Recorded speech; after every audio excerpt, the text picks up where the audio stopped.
I'm skipping problem number 9. It's pretty self-explanatory. The estimate is 2. The answer is 2. Let's go to number 10. Estimating 5.5 is 5.5 plus 5 1/4 estimates to 5.5 as well.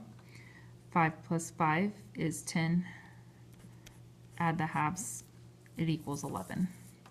Now to solve. Here, we don't have a common denominator, but we can see that 4 is a multiple of 2. So instead of multiplying our denominators together to get 8, we have a denominator we can use of 4. So we'll generate an equivalent fraction. If I multiply 2 times 2, I will also get 4. And because I multiplied the because I multiplied the denominator by 2, I have to multiply the numerator by 2 to generate that equivalent fraction. So I have 5 2/4 plus 5 1/4, and that equals 10 3/4. Number 11, estimating.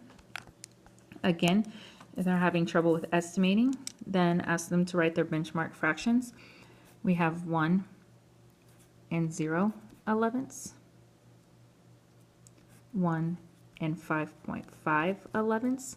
We got 5.5 because it's half of 11, and 1 11/11. And we can see that 1 10/11 is closest to here. Goes up to the next hole, that becomes 2. 1 1/3 estimates to be 1 1/2, and 2 minus 1 1/2 is a half.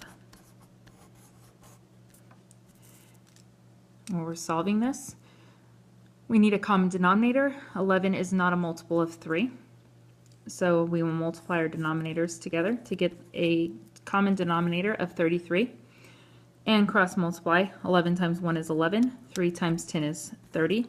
Rewrite our problem. 1 30 33rds minus 1 11 33rds.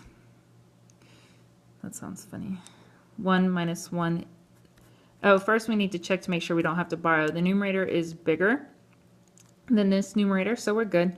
1 minus 1 is nothing. 30 minus 11 is 19 over 33. Both of these are prime numbers.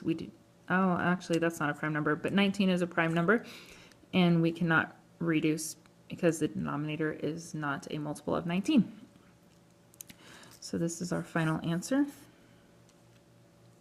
19 over 33. And the last one, number 12, we're estimating. 1 5/12 estimates to be 2. 3 1/3 estimates to be 3 1/2. That is 5 1/2. And on our last problem, we do not have a common denominator. We need to find one. We can recognize that 12 is a multiple of 3, so we can keep 12. We'll have to change this one to be 12 by multiplying by 4, because I multiplied the denominator by 4 and need to multiply the numerator by 4, generating an equivalent fraction, 4/12. So we have 1 5/12 plus 3 4/12. 1 plus 3 is 4, 5 plus 4 is 9, 4 9/12. Which I know that 9 and 12 are both multiples of 3. I can divide this by 3. And my answer is 4 3/4.